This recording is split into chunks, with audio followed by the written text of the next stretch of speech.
আচ্ছা বুঝলাম না, আমি সুদ করে কথা কর পরে দিয়ে তোরা নাইস মারছ গণনাটা কি তারে বাইরে বাইরে শিউর এলাকা সুদ করে আছে মাইরা লাইছে রে ওকর তাহিরি কাছায়া পড়ছে সুদ কুরের গালে গুলে সুদ কুরের গালে গুলে সুদ কুরের গালে গুলে গালে গুলে না গালে গালে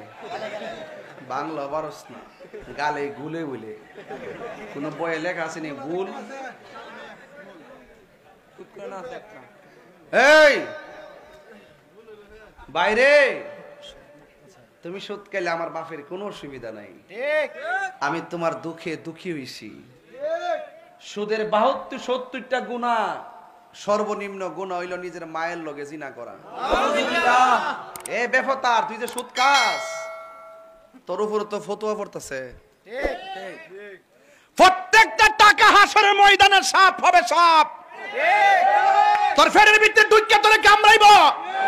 তোরে বাঁচাইবার লাগে না ওয়াজ করতেছিস আমার বাপের টিয়া দরকার আছে তুই সুদ খাস না ঘুষ খাস খাইয়া ফেট বড় করে কবরে যাইয়া সুতার বাড়ি খা লাঠি খা কথা বলতে না বেটা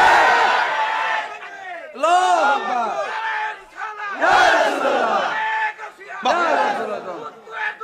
জুতা মারো তলে তলে ফান্সর উঠে পয়সা নষ্ট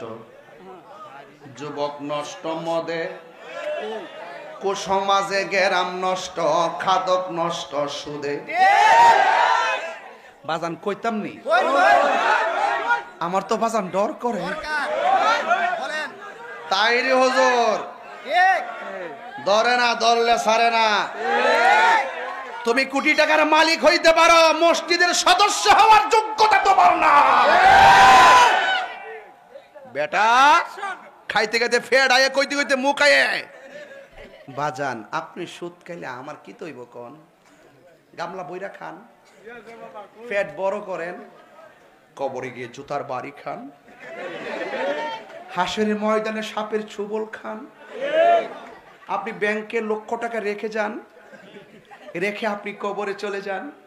আপনার ছেলে সেই সুদের টাকা দিয়ে অ্যাপাচি হাং R15 চালিয়ে চালিয়ে রাস্তাঘাটে মাস্তানি করবে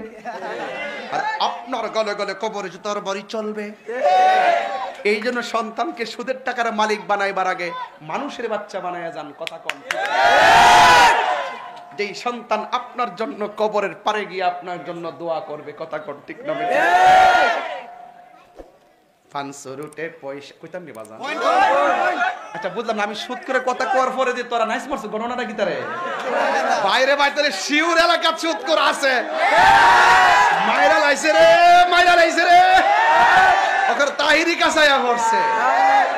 জন্মের বাপডা আমু ফানসরুটে পয়সা নষ্ট যুবক নষ্ট মদে কুসমাজে গেরাম নষ্ট